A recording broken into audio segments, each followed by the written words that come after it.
and try to paint everybody with it so that they can alienate the largest group of uninformed Americans that they can.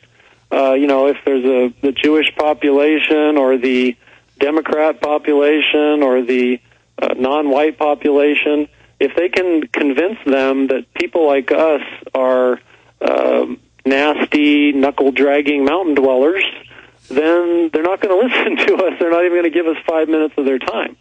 And that's the thing that the powers that be are most concerned about, is if you give them 5 minutes of your time and they actually listen, you're going to sell them, because it's the truth. What you're doing, Jason, every day is telling the truth. And that's the thing that the government, the powers that be, are worried about, is they don't want people to even listen. So if they can make people hate you and think that there's something wrong with you, they won't listen to you. And that's their number one goal.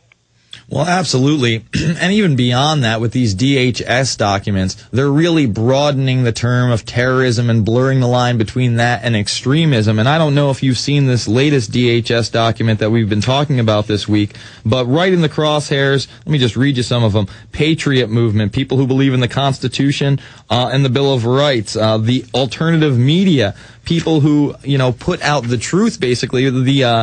The definition is just mind-boggling, a term used to describe various information sources that provide a forum for interpretations of events and issues that differ radically from those presented in mass media products and outlets. So in other words, if we don't go along with what the corporate media and corporate government tell us, we're an extremist. We're terrorists, Joe. That's right. And I think, you and Alex have both pointed out, when you look back at history, you see that they continue to use the same game plan. To demonize people like us. And actually, the IRS has been quite expert at using that same tactic with the so-called, the tax protest community. The IRS had a term called illegal tax protester. Sounds like the music's coming. Maybe I should Yep. Well, tax resistance movement is in this latest document. Groups or individuals who vehemently believe taxes violate their constitutional rights, which it does. Among the beliefs are that the wages are not income, that paying income taxes is voluntary, and that the 16th Amendment to the U.S. Constitution, which allowed Congress to levy taxes on income, was not properly ratified. We'll be back after this with Joe Banister. It's the Info Warrior, PrisonPlanet.com.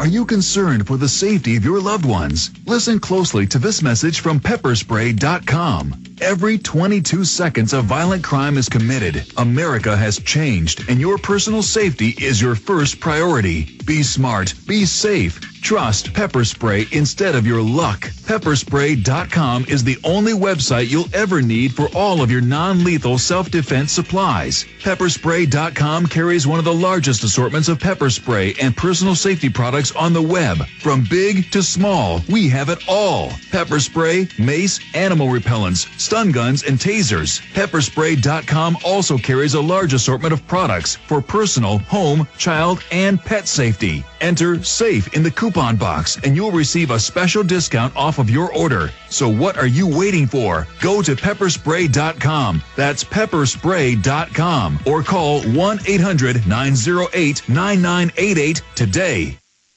And it's 5, 6, 7, open up the pearly gates.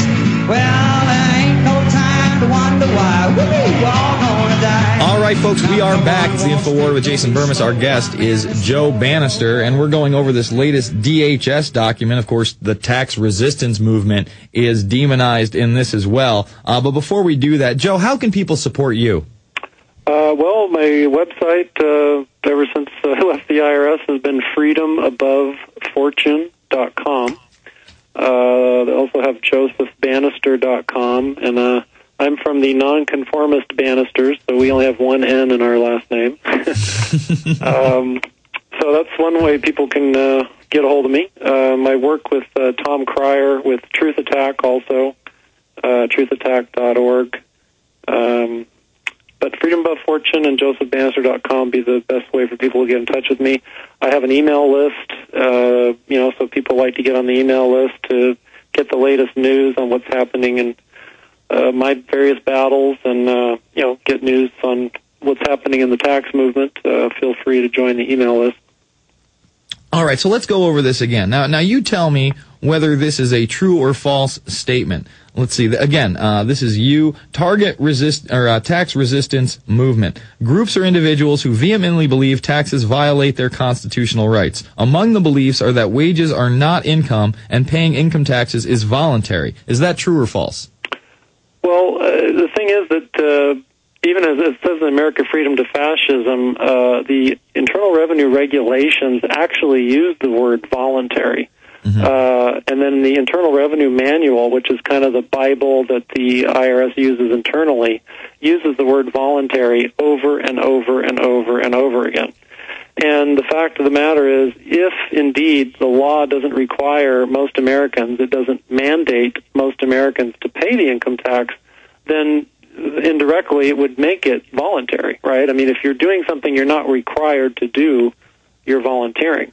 In fact, there's a video that's out on YouTube where Senator Harry Reid refers to the tax as voluntary over and over and over again. So, I mean, you can take Senator Reid's word for it. Google Senator Reid, and that's R-E-I-D, voluntary income tax, and look at how he squirms when somebody tries to pinpoint him on why he keeps calling the income tax voluntary. As far as constitutional rights, the income tax and all the federal taxes are absolutely constitutional as written. The problem is that they're not constitutionally being administered. In other words, if the IRS was following its own rule book, if it was following the Internal Revenue Code, then it wouldn't be breaking the law. But it is not following the Internal Revenue Code, and it is enforcing and administering the income tax far beyond what the laws, what the statutes and regulations allow. So it's an unconstitutional application of the income tax laws, not so much that the laws themselves are unconstitutional. We're going to play that Harry Reid clip in the next segment, but I want to go to the second half of this tax resistance movement in this DHS document. Members have been known to advocate or engage in criminal activity and plot acts of violence and terrorism in an attempt to advance their extremist goals. Now, do you know of any case when anybody has been charged with terrorism in the anti-tax movement or plotted it? I can't think of a single example. I will tell you, though, that the IRS, as I was mentioning before the last break, they had a term called illegal tax protester, and they used that term for decades, probably not long after World War II when the income tax became to be real prevalent. And in 1998, they were actually forbidden to use that term. They had to strike it from all of their literature, from their very mouths. They could not utter the term illegal tax protester. And so now they use words like tax denier and tax defier and try to dance around the term itself. They also have a term called PDT, which stands for potentially dangerous taxpayer. And believe it or not, I am in my individual master file transcripts, I am designated as a PDT. And the thing is that the criteria for being designated as a PDT has to involve some kinds of violence, a threat of violence or actual violence. And I've never done such a thing in my life. I've never been violent in any manner, but the IRS does plenty of violence to people. No, and that's why they're putting, these words into the definitions. They're violent. They're going to commit crimes. They're plotting terror. None of these things are true, folks. And we're going to go over that on the other side with Joe Banister, play that Harry Reid clip, and take your calls. It's the InfoWarrior with Jason Bermas, PrisonPlanet.tv, Infowars.com.